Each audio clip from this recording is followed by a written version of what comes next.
Вітаю, друзі. Ну що, давайте поговоримо про важливе. Про те, як перші особи СБУ здавали державу, про те, як займались хабарництвом, корупційною діяльністю, про те, як після того, як людина вирішила їх викрити, людину почали дискредитувати, про те, хто замішаний ще до цього, про те, як накладали акції, на кого, за скільки, чому, а ще про щурів Баканова і Наумова. Дуже цікава серія буде і не остання. І тому сьогодні говоримо знову з Сергієм Ваганяном, який був всередині цього угруповання Наумова і Баканова, і який, до речі, пережив і замахи на життя, і переслідування, а зараз стикається з тим, що його намагаються розірвати по судах, при тому використовуючи тих людей, які всередині команди Наумова і Баканова. От про це та інше говоримо сьогодні. Сергію, вітаю. Вітаю, Борислав. Сергію, дивіться, от Баканов був запрошений деякими людьми, щоб він пояснив взагалі, що відбувається, і він стверджує, що це не його диван, це не його теніска, але голови окуляри визнає. А по-перше, то чиї це диван і теніска? Далі, чиї ж ці гроші? І головне, де все це відбувалося? Ну, по-перше, що його голова – це вже дуже великий успіх, і його команди успіх. Дивіться, у мене одне питання. Можна я задам питання, да? Давайте спочатку ви все ж таки відповісти на це запитання, а потім будемо всі. Тому що, ну от це важливо. От де цей диван знаходиться в СБУ? Диван знаходиться в центральному корпусі Центрального управління СБУ на вулиці Володимирській. Знаходиться він в певному кабінеті. Іван Геннадійович і Андрій Олегович дуже добре знають, де знаходиться цей диван. А як називається цей квадрат? Цей квадрат називається центральним. Там, де знаходиться кабінет голови Служби безпеки України. Бо він клянеться, що ніколи не було в нього такого дивану. Ну, добре. Я думаю, що цей диван вже винесли після вашої публікації зі Служби безпеки. Ну, мені відомо, що його винесли ще до того, як туди Василь Малюк заїхав, по інших причинах, але мені це відомо. А скажіть мені, будь ласка, тоді ще одне питаннячко. А Баканов, до речі, говорить все, що завгодно, але жодного разу не стверджував, що він з вами не знайомий. То знайомий, незнайомий, і що у вас за запитання до Баканова? У мене одне просте запитання. Іван Геннадійович, скажіть, будь ласка, це все дуже добре. Дискредитаційні тексти, телеграм-канали, анонімні повідомлення, погрози, тиск на суддів, невидача, до речі, незаконних рішень суду по моєму заочному арешту, по справах, які Андрій Олегович разом з вами із Максимом Цуцькерідзе проти мене фальсифікує. Це все дуже добре. Але у мене до вас єдине одне питання. Чи був я коли-небудь, і як часто я був в будівлях Центрального апарату Служби безпеки України? Чи мав я доступ до заїзду на територію Служби безпеки України, саме на Володимирській, 33? Чи мав я доступ до заїзду і заходу в так названий 33-й квадрат Служби безпеки України, де знаходилось управління внутрішньої безпеки? Також це питання можна і переадресувати вашому другу, з яким ми постійно 24/7 на зв'язку, до Андрія Олеговича Наумова. Будь ласка, дайте відповідь, так чи ні? А то всі ці ваші інсинуації і маніпуляції, і спроби по дискредитуванню мене, ну, вони виглядають якось доволі дуже смішно. По-дитячому. Да, Але давайте так, щоб може, знаєте, ми ж домовилися, що ми відео викладаємо в наступній серії. Але я б все ж таки дякую вам, що ви надали деякі відео. Я хочу дещо продемонструвати, тому що, ну, може, пану Баканову треба нагадати деякі моменти, а може він не пам'ятає взагалі, де знаходиться та будівля СБУ. Скажіть, будь ласка, я зараз продемонструю одне відео, а ви скажіть мені, хто там, що там, ну і далі.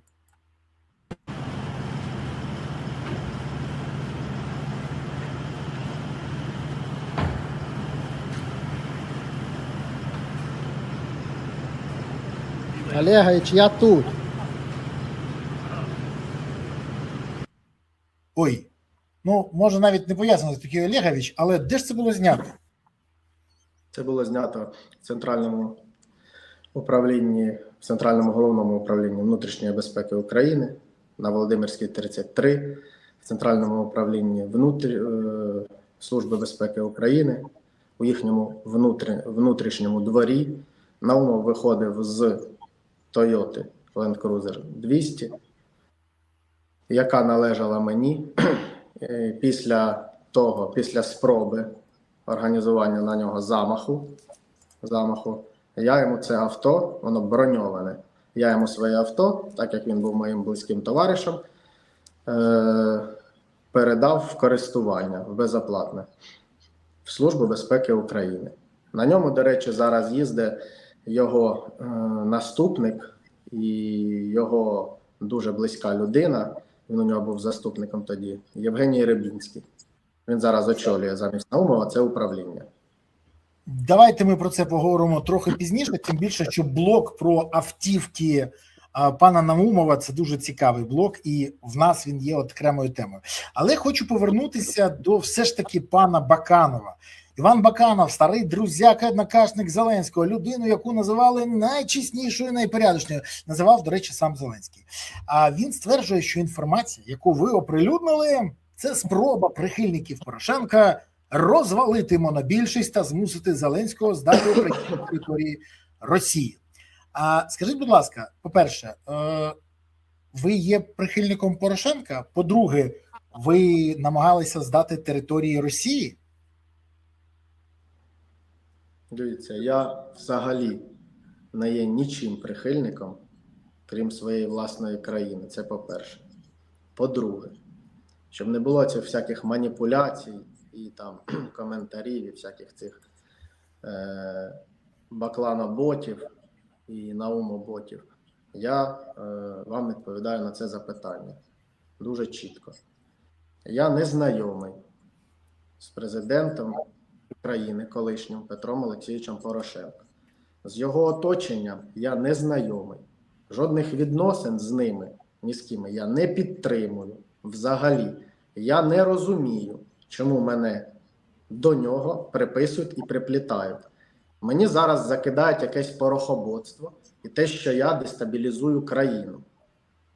Я розумію, що під час війни це дуже-дуже вигідна стратегія і дуже вигідний хід для того, щоб покривати мародерство, щоб покривати своїх друзів, щоб покривати один одного і розповідати, якщо хтось говорить правду, якщо хтось наводить чіткі факти з доказами, то ця людина порохобот, або ця людина союзник Росії, або ця людина внутрішній ворог, або агент Росії.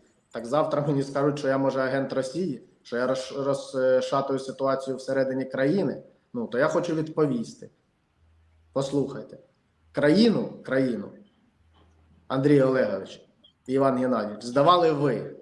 Службу зсередини розвалювали ви своїми хабарями і всім тим, що ви робили. Кадри ви свої розставляли самостійно. Я цього не робив. Ви мене примушували платити вам данину, ви мене примушували носити вам гроші, ви залякували мою родину, ви залякували мене, ви до сих пір проти мене інкримінуєте і фальсифікуєте кримінальні справи, беручи собі в союзники навіть людей з орбіти Януковича, наближених людей до Януковича. Так хто з нас розхитує країну і розколює країну? Хто з нас робить зло для країни? Я чи ви? Я процитую ще одну фразу, яку заявив Баканов. Задум зрозумілий. Продовжити дискредитацію Верховного командувача за будь-яку ціну. Дивна ситуація. Баканова призначив Зеленський. Зеленський дав звання бригадного генерала Наумову. Зеленський зняв Баканова. Зеленський позбавив Наумова цього звання. Але не згадувати Зеленського – це дивно. Але те, що його приплетає сюди Баканов, до речі, наскільки я пам'ятаю, ви з Зеленським особисто знайомі, особисто говорили, і він давав вам особисті гарантії, що якщо все підтвердиться, то вам дадуть можливість повернутися до країни. Він сказав, як і вам все поверне вам. Якось так він казав, чи як він казав?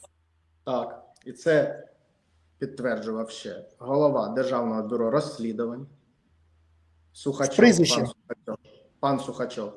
Це підтверджував працівник ДБР і довірена, дуже довірена особа, близька зі слідства Володимир Прокопенко. Це підтверджував начальник внутрішньої безпеки Державного бюро розслідувань пан Чобіток, які приїздили до мене в 22-му році до Відня брати в мене покази у справі про державну зраду Наумова та Баканова. Цікаво. І після цього, наскільки я розумію, Баканов був знятий. Правильно я так розумію? Так. І єдине, що відбулося, і це я знаю, до речі, не дуже часта ситуація, в подяку за це з вас зняли червону картку Інтерполу, але все інше не виконали. Це правда, неправда? Що відбулося тоді? Не в подяку, а згідно процесуальних норм і по закону. Розкажіть цю історію, щоб люди розуміли, що якщо людина винна, на ній залишають карту. Ніякої подяки я від них не чекав і не чекаю. Це по-перше. По-друге, мені обіцяли об'єктивне розслідування і обіцяли безперешкодне повернення в Україну для доведення своєї правоти в цій кримінальній справі проти мене, яку вони фальсифікували. Ось і все. Відбулася зустріч, на якій я чітко дав матеріали справи, дав певні матеріали для кримінального провадження, дав покази в справі про державну зраду, про корупційні діяння Наумова і Баканова. З 2022 року більше я не був допитаний ні єдиного разу. Жодного разу я не був допитаний. Але готові надати ці покази, правильно розумію? Готовий. Скажіть мені, будь Готовий ласка. далі співпрацювати зі слідством, як по цій справі, так і по справі, яку мені інкримінують. В мене ще одне запитання невеличке. Хто саме привів в Службу безпеки України Наумова і Кулініча, яких обох звинувачують у держзраді? Хто ця людина? Наумова і Кулініча в Службу безпеки України привів особисто Іван Геннадійович Баканов. Особисто. Зрозуміло. Питань більше по цьому немає. Але я хочу теж дещо відповісти, бо Баканов, Ваня Баканов, сміливий хлоп з квартал 95, який просто дивовижним рухом долі потрапив з коміків на посаду голови СБУ, зробив заяву. Він сказав, що змусити Зеленського здати території по здачі ворогової території за сприянням Ухилянт та Берези. І от тут найцікавіше, тому що мені є що відповісти. Ухилянт, в той момент, коли Баканов вже звалив з України 24.02.22, я сподіваюся, ви про це розкажете взагалі, що там відбувалось, я був в Києві. Більше того, це може підтвердити величезна кількість патрульних поліцейських і навіть керівництво, з яким я тоді був і був поряд. Коли Баканов рахував бабло та займався корупцією, то я заходив тоді, був в Бахмуті. Коли Баканов ганяв собі пляшку за пляшкою італійського вина, про яке ми трохи пізніше розкажемо, то я тоді заходив разом з полком спецпризначення Сафарі в Ірпінь, і це може підтвердити величезна кількість людей. Потім Запоріжжя, Бахмут. А де був Ваня Баканов? От мені дуже цікаво. Ваня Баканов жодного разу, ця квартальська тварина, навіть не спробувала приєднатися до захисту держави. Попри це, він ще й сина свого заховав в СБУ і надав йому можливість стати лейтенантом, щоб того не мобілізували. Про це журналісти зробили дуже гарний сюжет, а все це дрібниці на фоні головного. До речі, він тоді ж давав наказ своєму заступнику голові СБУ Анатолію Садурському використовувати ДВКР СБУ для незаконного слідкування за солдатом ЗСУ Березою у 22-му році. Тоді це було, до речі, витрачені гроші. Дуже хочеться, щоб хтось розібрався, яка користь державі за те, щоб витрачали гроші на слідкування за солдатом, і хто за це відповість. Бо ресурс, люди і гроші на це витрачалися. Замість того, щоб шукати шпигунів, агентів Росії і виявляти ці мережі. Хоча мені здається, що людина, яка рахує бабло на дивані, не зацікавлена в тому, щоб заважати російським агентам. Так от, в мене до вас запитання. Я відповів, просто мені треба було це теж робити. Скажіть, будь ласка, де був Баканов в перші дні повномасштабного вторгнення, де був Наумов і що ви про це знаєте? Дивіться, Баканов з Наумовим не в перші дні повномасштабного вторгнення, а напередодні повномасштабного вторгнення. Напередодні?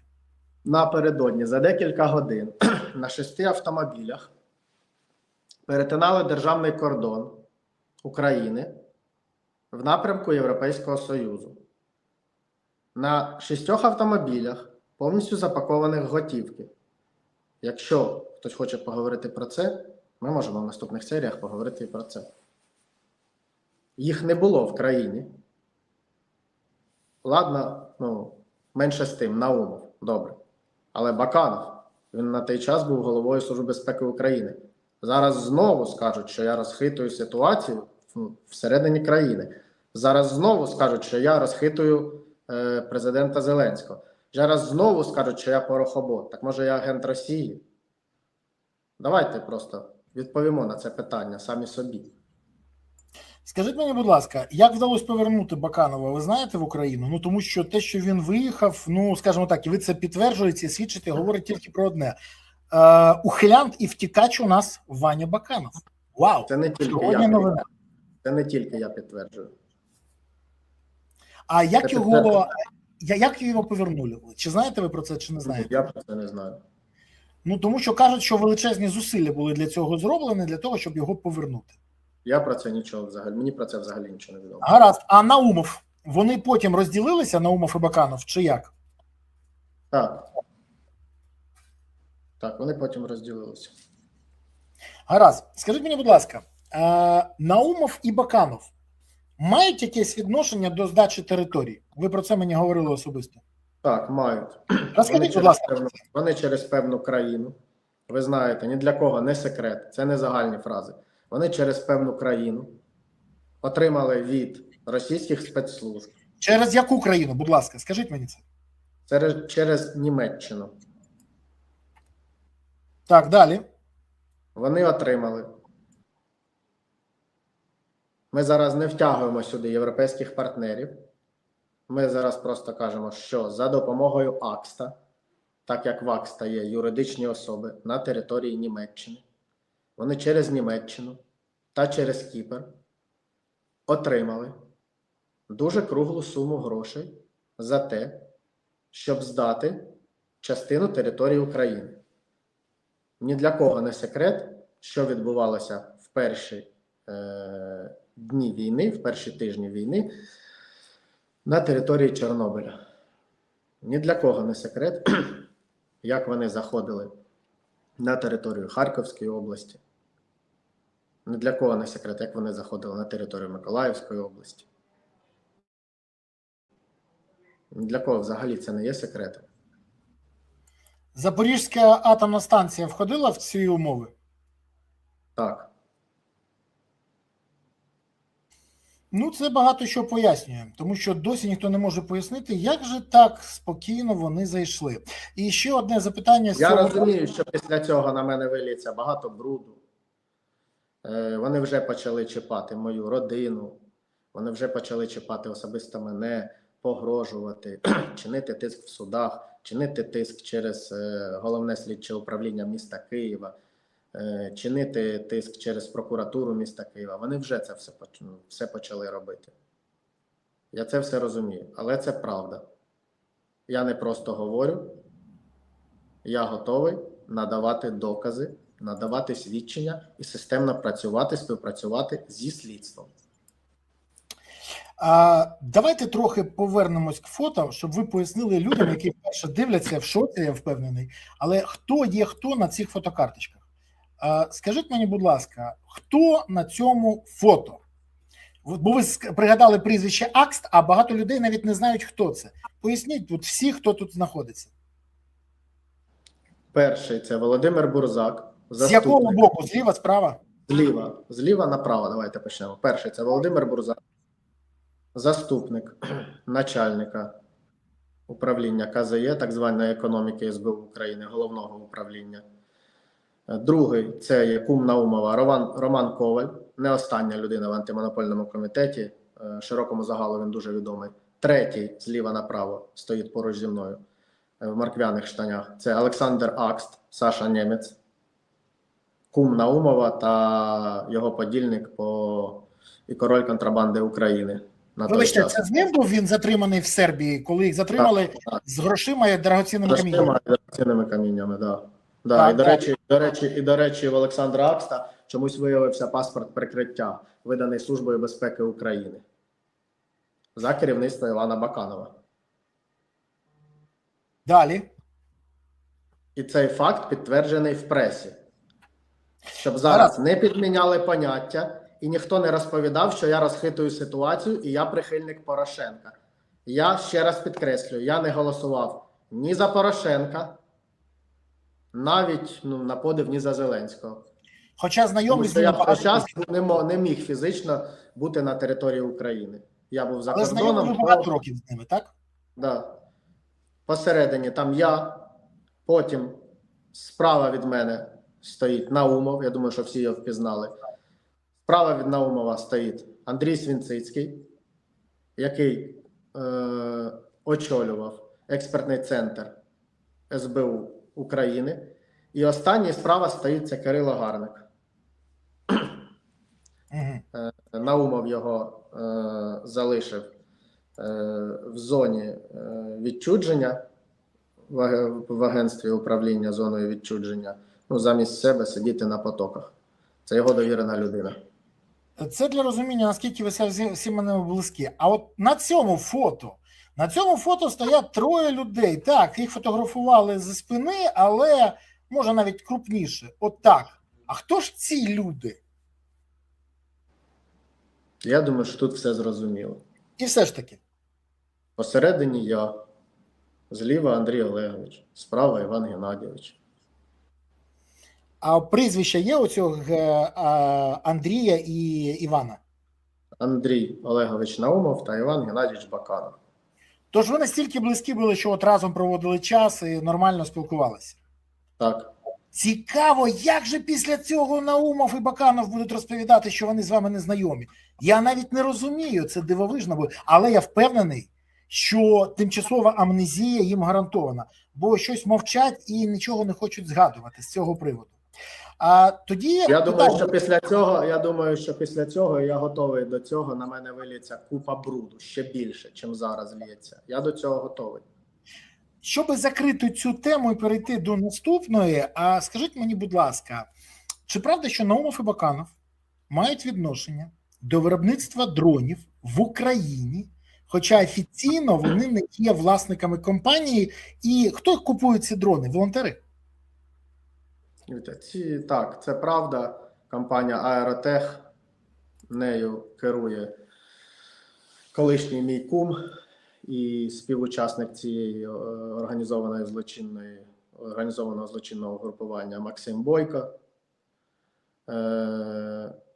Це їхній спільний бізнес. Купують ці дрони Міністерство оборони України, бригади, військові, волонтери. Це пан Бойко? Так, це пан Бойко. От дуже так символічно стоїть, а позаду нього вірю в Україну. І, схоже, так, вірить, тому що попри все, що Баканов і Наумов ніде не, якби не на яких посадах, а міністерство купує. Неймовірна країна у нас. Неймовірна. Ці фотографії ви надали мені, і ну, тобто ви підтверджуєте, що це Бойко, саме він. Так, я підтверджую, так.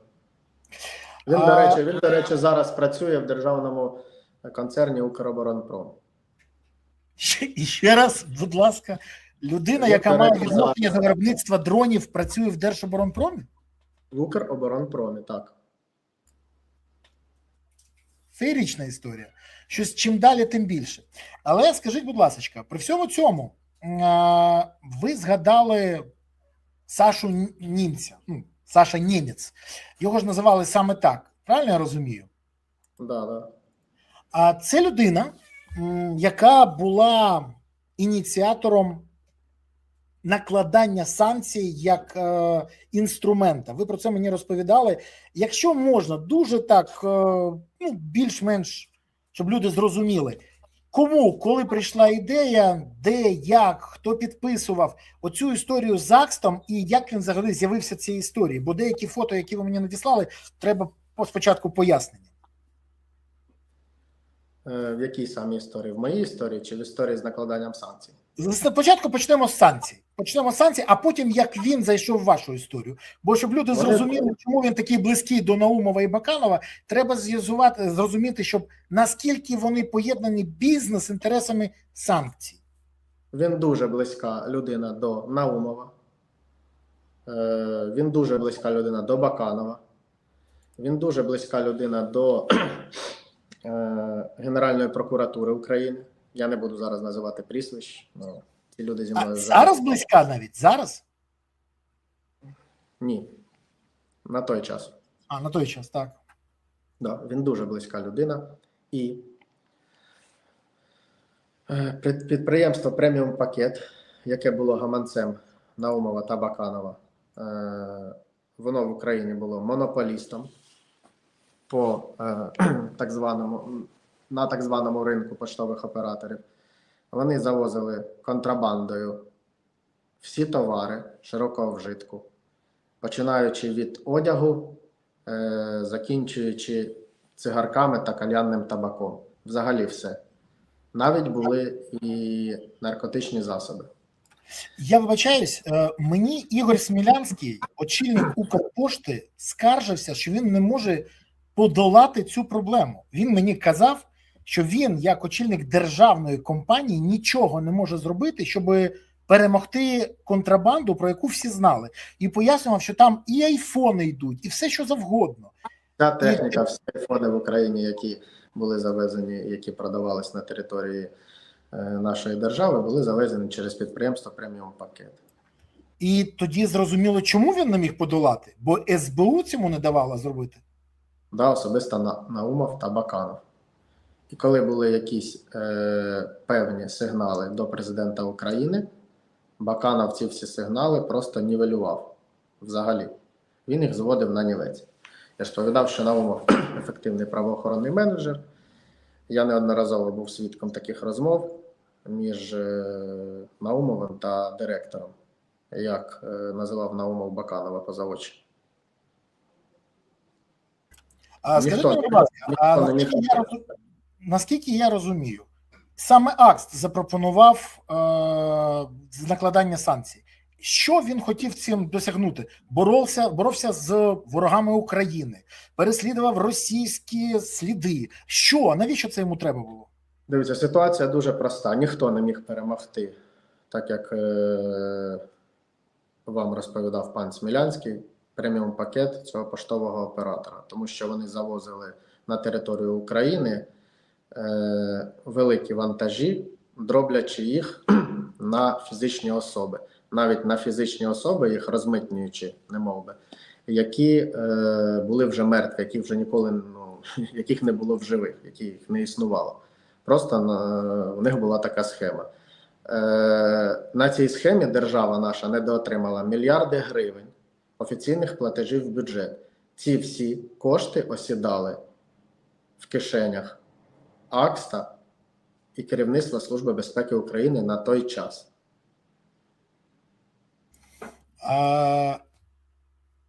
Як саме виглядав момент? Мотивація Акста в цьому питанні була дуже простою.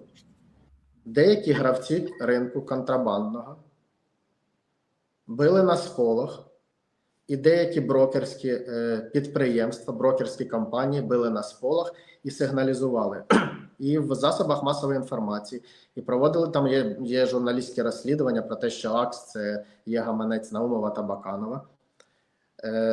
Намагалися достукатися до Офісу президента України, до самого президента України, до Служби безпеки України, до правоохоронних органів, до прокуратури. Але це все було марною тратою часу. АКС розумів, що конкуренти, так звані, на нього наступають, і він запропонував це на Офісі при зустрічі з Наумовим ввести проти цих всіх людей санкції. Вибачте, мотивуючи це тим, до Наумова, не до Баканова, саме до Наумова.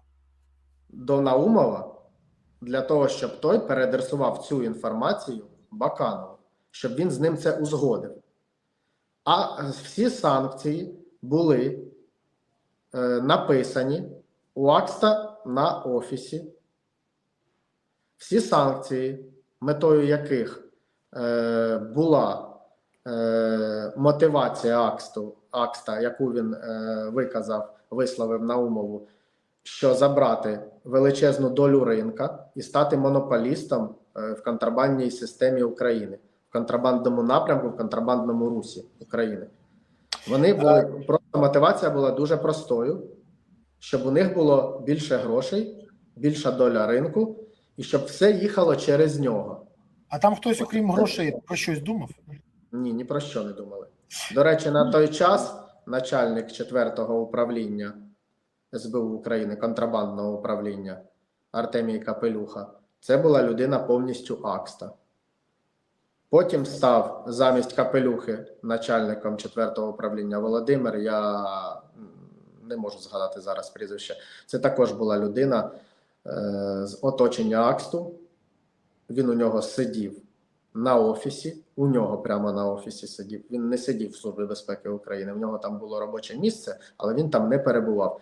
Він перебував на своєму робочому місці в так званому бек-офісі Акста, до якого приїздили всі люди, всі підприємці, всі люди, які хотіли щось завести в Україну, яким штучно створювалися проблеми, вони йшли всі до Акста на поклін.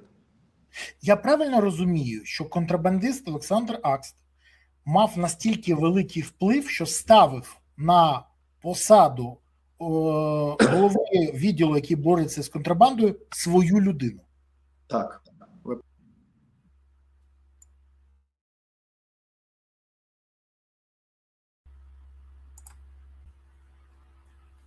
Друзі, у Сергія щось з інтернетом, зараз він повернеться, але в мене до вас прохання.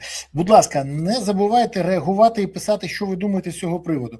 Напишіть ваші думки, це важливо, і напишіть головне, що з цим робити далі. Ну, бо поки НАБУ і САП мовчить і вичікує чогось, а поки СБУ під контролем Офісу Президента, ДБР там саме, то як добитися якоїсь реакції і зміни ситуації? Ну і покарання винних. А головне, що Сергій готовий надати всю інформацію, докази, аудіо, фото, відеофіксацію всіх цих злочинів і багато чого ще, і надати це як покази і стати викривачем. Щось у нас правоохоронна система трохи саботує або буксує, поки не зрозуміло. Сподіваюсь, просто ще не подивилися цей ефір. Подивляться. А вам прошу, не забувайте бути активними. Зараз поставте вподобайку. Для того, щоб не пропустити наступний ефір, підпишіться і натисніть на дзвоник, тоді вам нагадає, коли вийде наступне відео. Також поширте відео, по інше теж повинні знати про це. І не забувайте коментувати. До речі, напишіть, звідки ви дивитесь. Це теж дуже важливо. Ну і що ви думаєте з цього приводу? Дякую, що ви активні і не пасивні. Сергій повертається. Нарешті Сергій з нами. Сергію, ви сказали так, АКС ставив людину на посаду. Вплив неймовірний. Хотіли заробляти бабло. І в мене тоді запитання до вас, бо ви мені надали деякі цікаві фото скринів. Я покажу зараз. Скажіть, будь ласка, що це таке? Воно від 15 квітня 2021 року. Тут перелік людей. Далі ще один такий перелік. Далі йде. І потім в кінці написано нікому не показувай. Написано Саша от АО. Це хто такий? Це Олександр Акст. Він у мене так був підписаний в телефоні. Він надіслав мені список, вихваляючись. Да, всі, думаю, вся країна знає його номер телефону для тих, хто, так би мовити, в темі. Всі люди знають його номер телефону. Вихваляючись переді мною, що він цих людей, або деяких з них, буде вносити в список, що він це продавив. Я не зрозумів ніякого логічного навантаження, суттєвого навантаження, в чому суть до мене, я взагалі не розумів.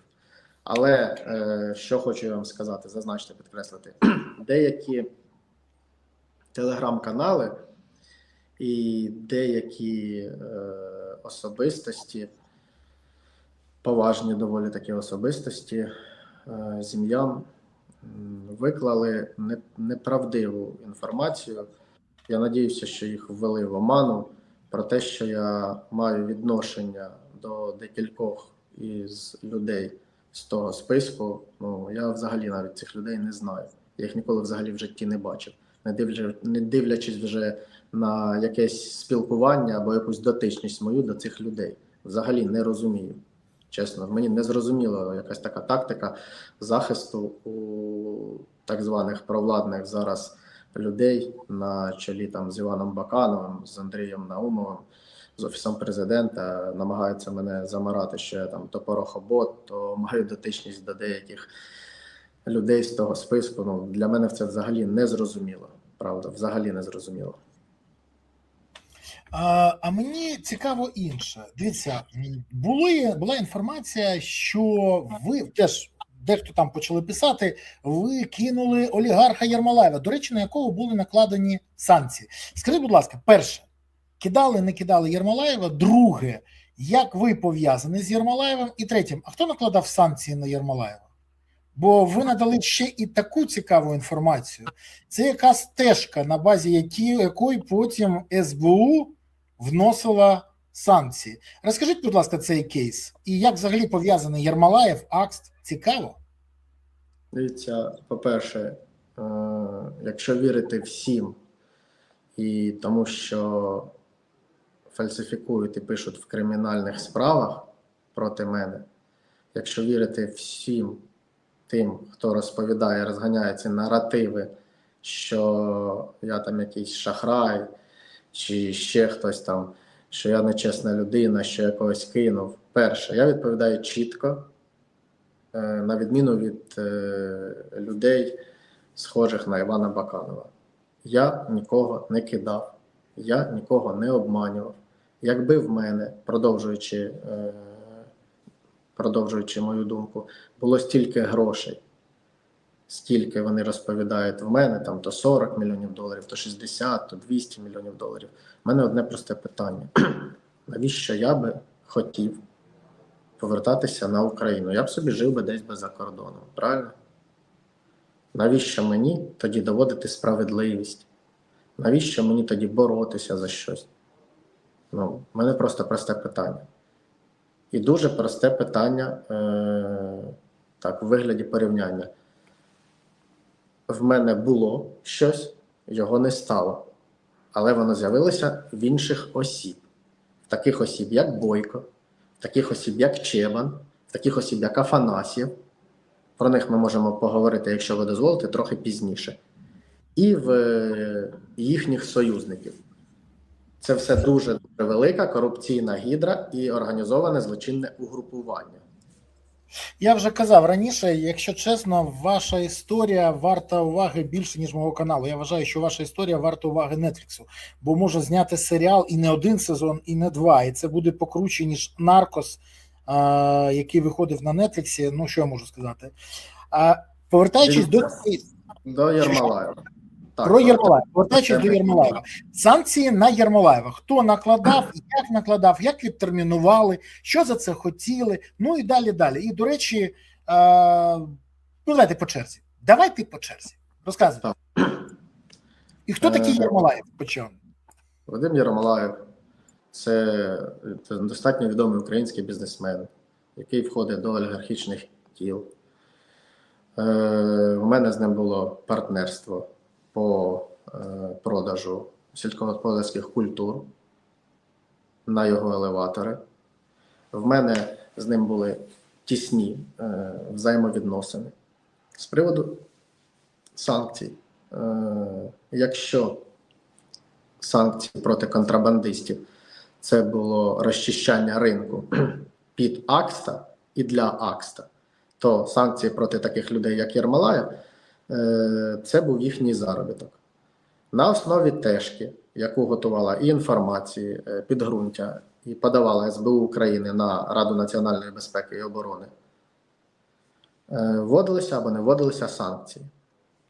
Вони підготували всі матеріали, один аркуш паперу і один аркуш з цих матеріалів ви бачили, я вам його надав, ви тільки що продемонстрували. Вони виріжете це потім, хорошо. Вони підготували ці матеріали. Сергію, не треба вирізати. Повірте, люди не дурні, всі все розуміють. І те, що ви хвилюєтесь, і те, що вони на вас тиснуть, і те, що вони вас пресують, ми все це бачимо. Я вам більше скажу. Після першого відео мені написало багато людей. Я думаю, пускаю цю колбасу. Написали люди. Він не побоявся. Він не святий 100%, але він не побоявся. Всі інші теж не святі, але чомусь не йдуть. Тому розкажіть, будь ласка, все, що є. Це важливо. Бо Добре. якщо ви не почнете говорити, повірте, краще не стане. Добре, на основі цієї тежки повинні були ввестися санкції, там були всі підстави, в ній викладені всі підстави для введення санкцій проти групи Алєф і проти самого Єрмолаєва, і проти його оточення. Всі знають, що таке санкції, це блокування активів, не змога ними розпоряджатися там, на протягом 3 років. А може я зачитаю трохи з цієї тежки? Це теж важливо, ну, щоб люди розуміли, що там взагалі є. Бо дехто в нас не розуміє, як взагалі вона формується, ця тежечка. А вона дуже цікава. Корпорація Аліф, торгівельна виробнича корпорація Аліф, код такий-то, місто Дніпро, заснована в 95-му році. Засновник та голова Ради корпорації Єрмолаєв Вадим Володимирович. Основними напрямками роботи корпорації є виробництво будівельних матеріалів, девелопмент нерухомості, аграрний бізнес. Група також представлена на фінансовому ринку, банківські послуги, конвертаційні центри. Це пише Тежка НАБУ, Тежка СБУ. Конвертаційні до складу входять. Перелік. В 2006 році група Аліф здійснила рейдерське захоплення ДП «Нікопольський трубний завод». В 2012 році компанія ТОВ ВКФ «Укрсельхозпром» придбала естонський банк Марфін Популяр Банк, який корпорація в подальшому використовує для виводу валюти до офшорних юрисдикцій. Наразі НАБУ проводить досудове розслідування у відповідних кримінальних провадженнях. Зокрема, наявна інформація щодо виведення через банківську установу близько 205 мільйонів євро. У 2014 році Національним банком України проведено тимчасову адміністрацію до підконтрольної групи ПАТ «Актабанк», яка в подальшому виявила масштабну схему виводу банківських установ грошових коштів на суму понад 1 мільярд доларів США. Підконтрольна група ПАТ «Аліф Віналь» наразі здійснює господарську діяльність на тимчасово окупованій республіці Крим. І це тільки перша частина.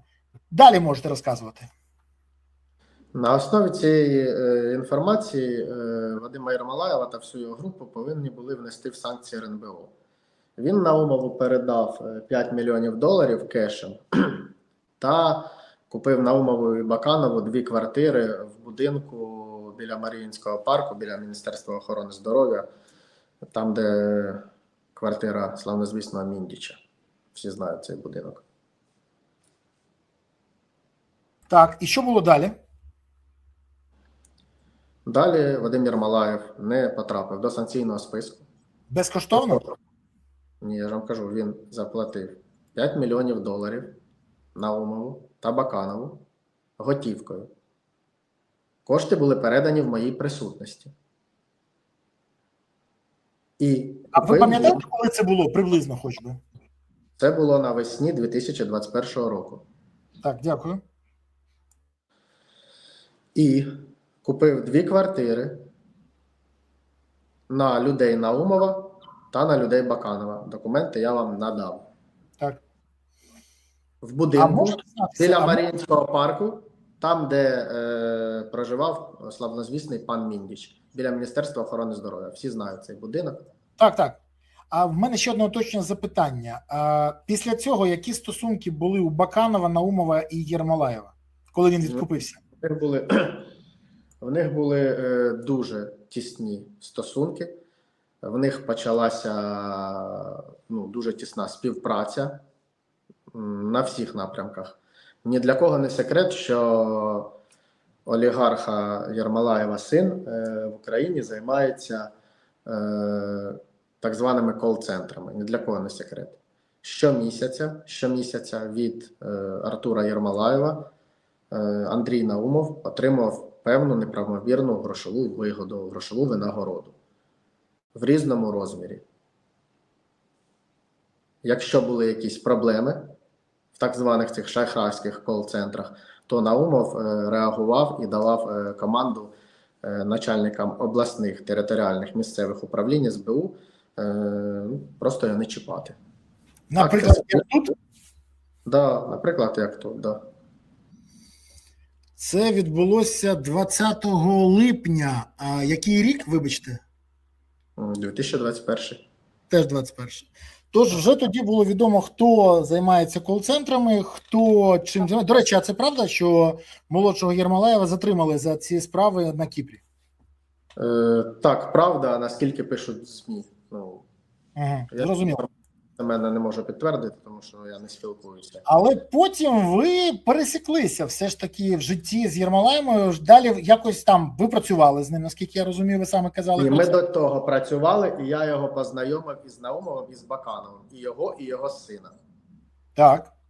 Ми до того працювали, і я їх познайомив, так. Потім А потім у вас була ідея спільного порту, так чи ні? Так. І що далі? Да, це оглядини земельної ділянки під будівництво порту. Як ви всі знаєте, він зараз будує на цій земельній ділянці порт, ввівши собі в засновники людину з оточення керівника Офісу президента на той час, Андрія Єрмака. На той час, не на теперішній. Але ж Єрмак вже ніхто, він не є членом, не є очільником Офісу президента. Чи допоможе йому його людина в складі там керівництва? Чи Час покаже. Час покаже.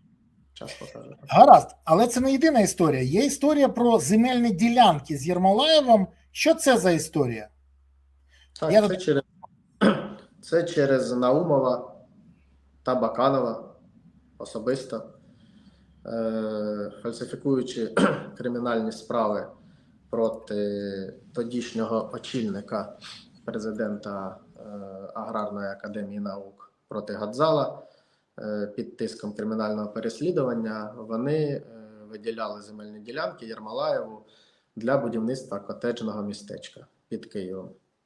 Ця земельна ділянка була власністю держави та входила до складу Національної академії наук України, до так званого їхнього земельного банку. Скажіть мені, будь ласка, історія з народним депутатом від «Слуг народу» Гунько, якого взяли на хабарів 150 тисяч, який він вимагав за право надати землю Аграрної академії. Це з того ж кейса? Ні. Це просто дерибанили, просто землю аграрки дерибанили по повній? Так, да, але це не цей кейс. Що було далі? Далі у вас відбувся конфлікт з... до речі, вибачте, я не можу не запитати це, бо підписники запитують і просять відповіді. Чи був в схемі очільник РНБО Данілов? Бо санкції без нього могли чи не могли? І в мене нема відповіді, я, до речі, не запитував вас про це. Тому зараз хочу, щоб ви сказали. Він співпрацював з Наумовим і Бакановим, чи був долі в темі, чи він якраз був просто тою людиною, яка підписувала на подання президенту? Дивіться, наскільки я розумію, в нього не було спілкування з Наумовим і з Бакановим, наскільки я розумію. Саме по цьому. Тому що якби в них було спілкування, я думаю, що набагато би більше людей, і Акст, і Наумов, і Баканов, вони б ті списки подавали, і РНБО б приймало їх і вносило б до санкційного списку. Мені про це сказати взагалі нічого, тому що мені це невідомо. Але потім відбувся конфлікт, і більше того, Наумова тоді зняли. Що було далі? Історія вашого переслідування з боку цієї злочинної групи. Дивіться, і до чого тут Єрмолаєв, до чого тут Акст, взагалі все, що відбувалося? Дивіться, ні на що взагалі це не вплинуло в плані впливу Наумова на правоохоронну систему України, коли його зняли. Він як керував Службою безпеки України до того, як його зняли, так і керував після. Він просто лише переїхав з кабінету начальника ВБ СБУ України до іншого кабінету поруч з Іваном Геннадійовичем Бакановим. До речі, до того самого кабінету, де знаходився той білий диван. І навіть не будучи очільником внутрішньої служби безпеки, він приймав рішення і керував процесом? Так. Призначав людей, звільняв людей, всіма внутрішніми процесами опікувався. Ну, звісно, що сфера впливу його була, це по більшій мірі це контрабанда. Скажіть, будь ласка, зараз нема ані Баканова, ані Наумова в СБУ. Чи є люди Наумова і Баканова, ви їх називаєте щури, Баканова і Наумова, сьогодні в системі? Чи майже всю систему вже вичистили? Чи всю вичистили? Ні, є люди в системі Служби безпеки України, в системі суддівства, в системі Міністерства внутрішніх справ, Національної поліції. Є люди, з якими вони тісно співпрацюють, і є люди, які вірою і правдою служать до сих пір і мають партнерські відносини, грошові відносини з ними. Наприклад, Служба безпеки України. Хто ці люди? Наприклад, Служба безпеки України – це очільник Одеського управління Служби безпеки України, Головного управління Одеської області Служби безпеки України, це Віктор Доровський. Зараз почнуть на мене лити багато хейту, що, як вчора написали, що я торпеда малюка в якихось зведенні рахунках між Малюком і Доровським. Дивіться, взагалі я не дотичний щодо однієї людини, щодо другої людини. Почекайте, ви ж там були торпедою тільки що Порошенка і Кремля. Ви вже і торпеда Малюка? Ви забагато торпеди на всіх? Так, я вже і торпеда Малюка. Чекаємо інше. Чекаємо на те, що все це сталося для того, щоб відволікти від скандалу навколо Юлії Володимирівни. Бо інших варіантів я ще не бачу. Ну і, до речі, ще, думаю, Трамп вами намагається відволікти від Гренландії. Бо коли люди хочуть щось виправдати, вони вигадують найнеймовірніші історії. Наприклад, що ви чиясь торпеда. Але ще раз кажу, нагадую всім, Сергій Ванян готовий надати докази і покази, як свідок і викривач НАБУ і САП. Ви це підтверджуєте? Підтверджую. На сьогоднішній момент чи були намагання цих двох структур з вами зв'язатися? Жодного намагання. Але я дуже добре знаю, що є інші історії. І ми, до речі, поговоримо про них і про тих людей, які є людьми Наумова і Баканова сьогодні. Хто стоїть на яких посадах, хто чим займається. Ми це будемо говорити в наступних серіях. Але сьогодні я все ж хотів почути вашу історію про те, як вас наздоганяли і що використовували. І до чого тут Акст і всі інші. Так, повернемося до конфлікту, до предостаннього питання, яке ви мені задали. Коли з мене не зміг Наумов отримати $20 мільйонів, але це було лише прецедент. Нагадайте, за що саме? Нагадайте просто людям. Да, $20 мільйонів він з мене вимагав в присутності Вадима Єрмолаєва за те, що мене з дня на день призначать головою Одеської обласної адміністрації. Це було в серпні 2021 року. Я відмовився, і в цій розмові я сказав, що в мене немає таких готівкових коштів. Він сказав, що в тебе на $44 мільйони є зернових об'ємів. Будь ласка, перепиши їх або фізично завезли на структури аграрної корпорації ЛФ до Вадима Єрмолаєва, а Вадим Єрмолаєв розрахується зі мною, я розрахуюсь з директором, так він називав Баканова, і таке інше. Потім почалося політичне переслідування. Він попередив, що жодна країна Європи мене не врятує. Він попередив, що будуть до мене застосовані нестандартні, стандартні методи, про які я дуже добре обізнаний. І почалася ця політична історія. Чому я називаю політично? Тому що без певного політичного впливу і Офісу Президента України і Служби безпеки України вона б не відбулася. Я після замаху був вимушений покинути територію України 16 вересня 2021 року, а в 10-х числах через місяць відбулася історія, що начебто я винен кошти громадянину України деякому Гринько, який, як потім з'ясувалося через 3 роки, входив в орбіту впливу і керував підприємством Герман Логістик в орбіту Олександра Акста. До цього підприємства також були застосовані санкції Ради національної безпеки та оборони України. І що начебто я цієї людини взяв борг 5 мільйонів євро. Там дуже цікавий допит, я думаю, що ви його публікуєте, він не пам'ятає взагалі нічого. Можна я все ж таки, вибачте, що переб'ю вас, я зачитаю, бо це дуже цікаво. Я відверто скажу, скажімо так, дуже стисло перед тим, як я процитую, бо це дійсно неймовірно. Пан Гунько каже, що він не знає, хто такий Ваганян, не знає, де він живе, не знає, чим володіє, не знає, які активи, але спокійно передає йому 5 мільйонів доларів. Хоча спочатку 300 тисяч і те ж саме, просто панікічка така. Я можу зачитати, ви ж не проти, щоб я це вивів на екран і зачитав, бо це, це феєрично, відверто феєрично. А найцікавіше в цій ситуації, і це, до речі, мене здивувало, що це сприймається як, навіть не доказ, а підґрунтя для того, щоб потім вас наздоганяти. Зараз я це виведу, і наші глядачі теж зможуть цим насолодитися під мою начитку. Будь ласочка. Хтось може читати так, а я зачитаю вголос. Після знайомства з Ваганяном Сергієм останній позиціонував себе як особа, яка займається бізнесом в агросекторі, а саме займається купівлею, продажем агросировини, зернових культур та на цьому отримує прибуток. Після знайомства з Ваганяном ми доволі часто бачились інколи з причини, що останньому була необхідна деяка консультація у митній справі, інколи тому, що перебували просто в компаніях спільних знайомих.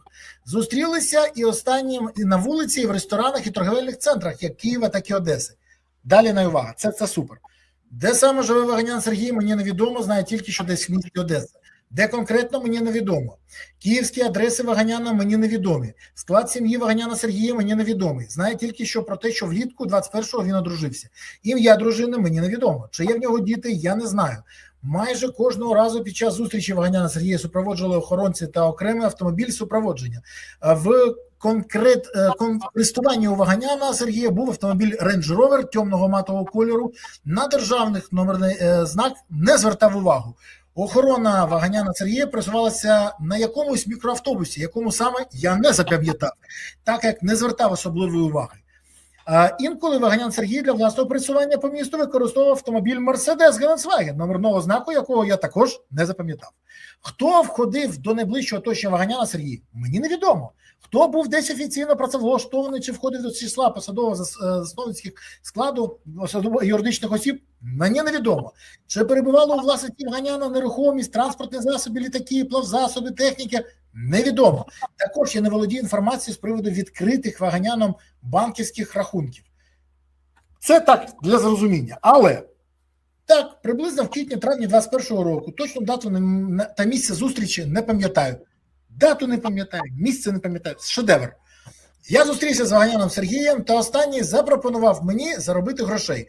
Ваганян пояснив, що йому потрібні кошти від мене в розмірі 300 тисяч доларів, які він використає на купівлю якоїсь агропродукції, якої невідомо.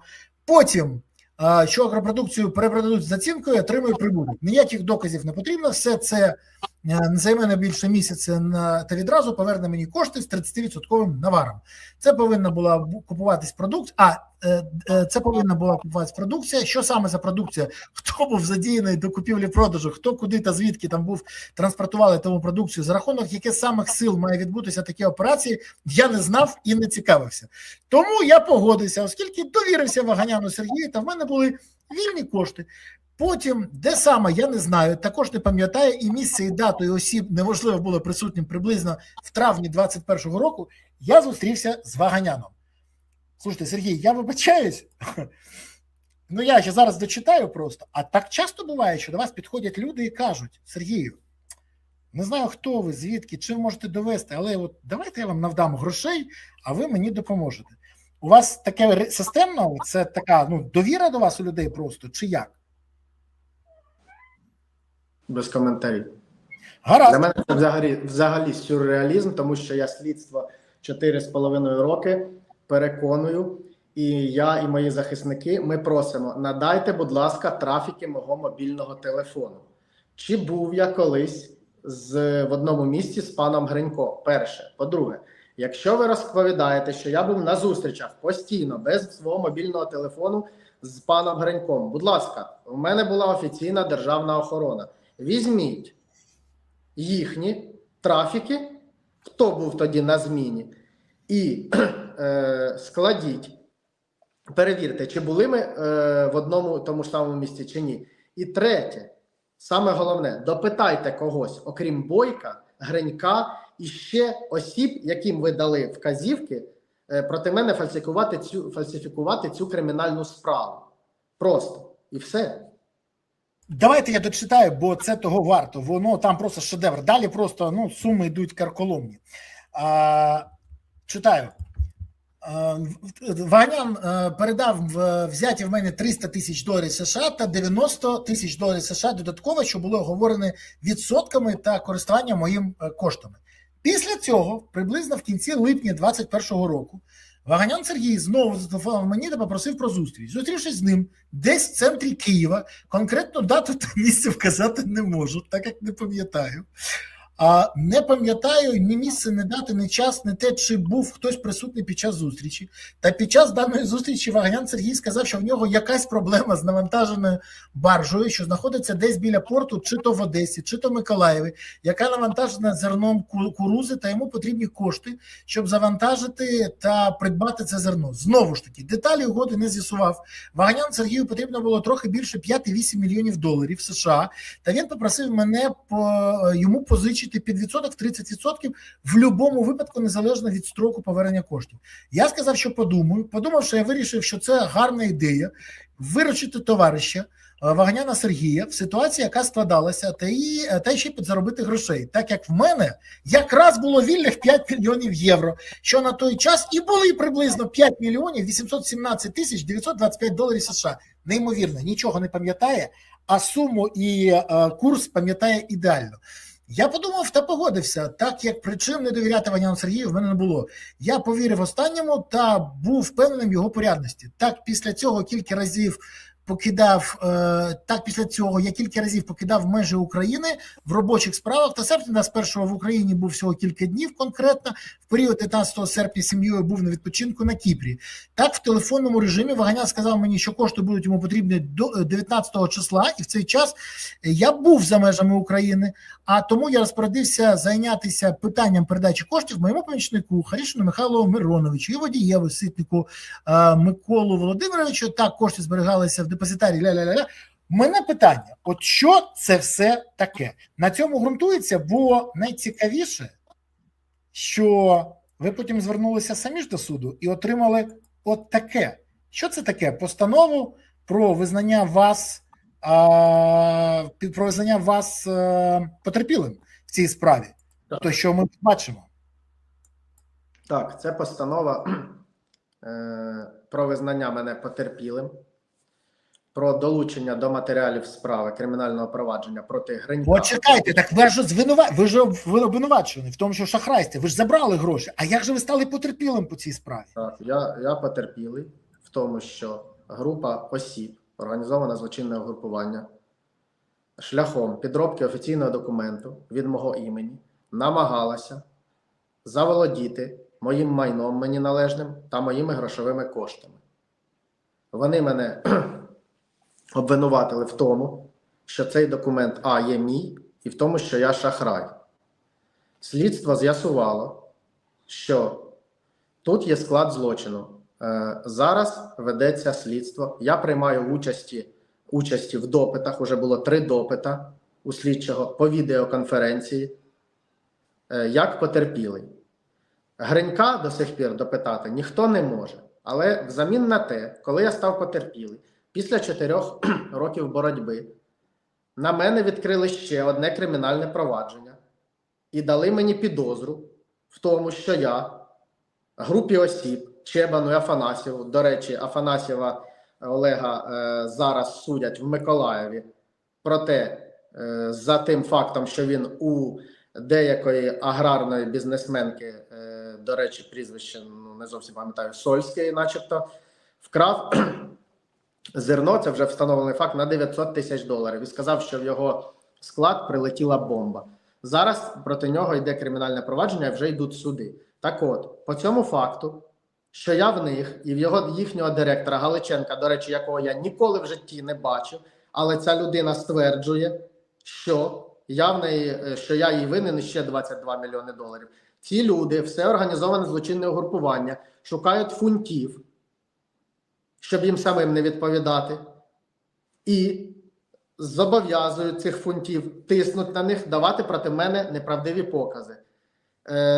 Слідство під керівництвом начальника головного управління слідчого Національної поліції України, Міністерства внутрішніх справ Максима Цуцкерідзе вносить і фальсифікує проти мене кримінальні провадження. Проводять обшуки у моїх родичів, у моїх колишніх родичів, у моєї колишньої тещі, у мого колишнього тестя, у моєї колишньої дружини. Б'ють їх на цих обшуках, залякують, не дають визвати швидку. Потім призупиняють слідство. Це було в листопаді.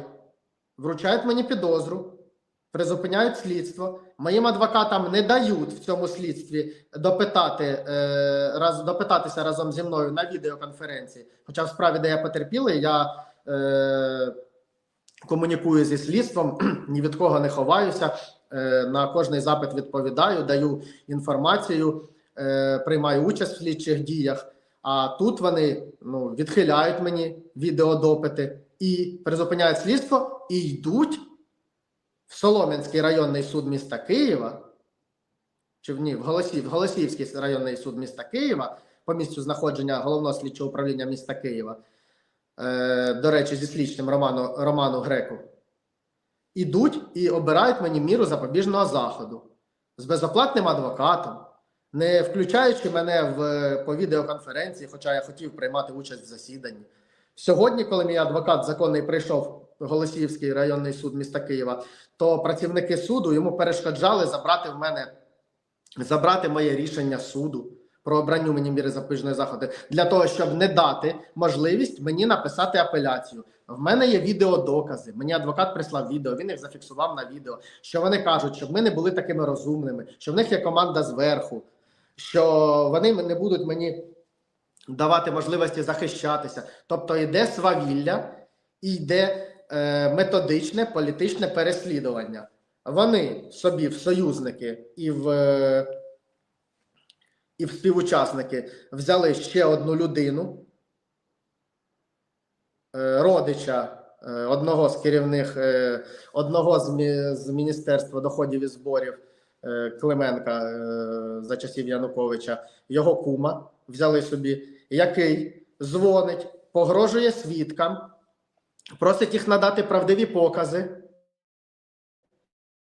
в лапках, правильні покази проти мене. В мене є записи цих всіх розмов. В мене є записи розмов, на яких він стверджує, ця людина стверджує, що по мені дав команду бігти і рвати мене і моє оточення саме пан Генеральний прокурор України Руслан Андрійович Кравченко. Я впевнений. Це зараз є прокурором, вибачте, зараз. Це ж зараз, це не минулий. Так, зараз. Я впевнений в порядності Генерального прокурора України і впевнений, що він не має відношення до рейдера, до шахрая, до екс-керівника податкової міліції міста Києва, пана Ігоря Володимировича Скорохода. Тому що він погрожує, вимагає кошти у мого оточення, вимагає кошти у мене за те, щоб зам'яти цю кримінальну справу.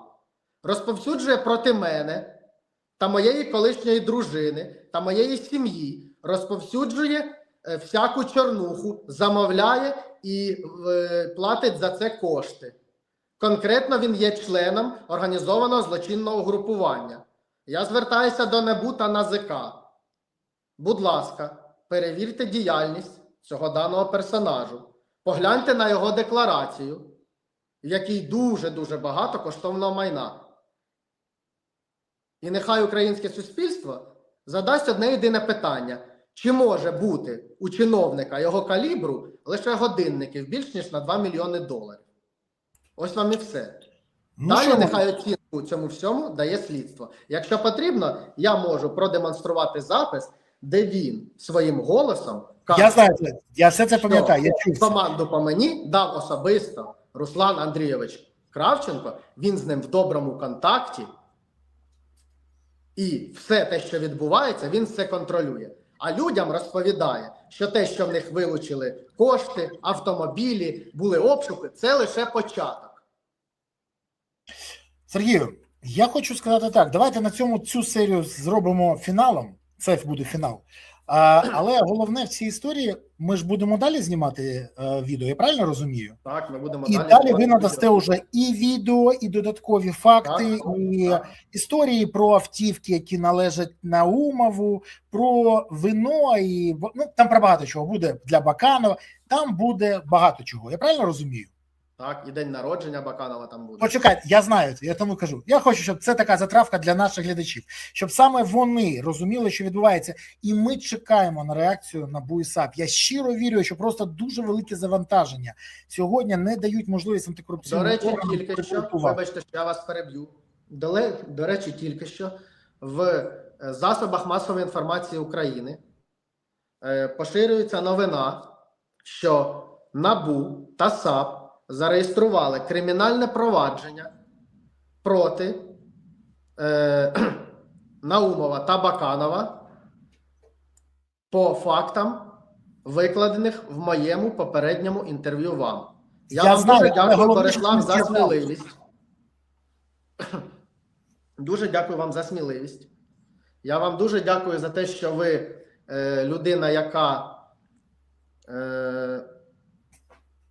яка пішла на цей крок, щоб мене вислухати, яка не побоялася цього. Тому що ви знаєте, які в них методи. Ви знаєте, які в них методи залякування, ви знаєте, які в них методи чорного піару, ви знаєте, які в них методи втягування в цю всю історію жінок. Вам же відмовляли інше. Вам же відмовляли, казали, що ні. Так, мені відмовляли. Тому що не хотіли мати справу з Офісом Президента, не хотіли мати справу з керівництвом СБУ, не хотіли справу мати особисто з паном Наумовим та Бакановим, тому що в них дуже-дуже багато людей залишилося в правоохоронній системі, які вірою, правдою служать їм. Пане Сергію, я хочу вам ще раз подякувати. Скажу більше того, я вже поговорив зі своїми колегами в ПАРЄ і Ради Європи, не з української делегації, і привернув увагу до безпеки вашої, до своєї, тому це під особистим контролем наших європейських друзів. Але що я вам хочу сказати? Я вам хочу сказати дякую, що ви готові розповідати. Ми побачили з вами. Незабаром наші глядачі побачать нову серію. А ще я хочу сказати одну річ.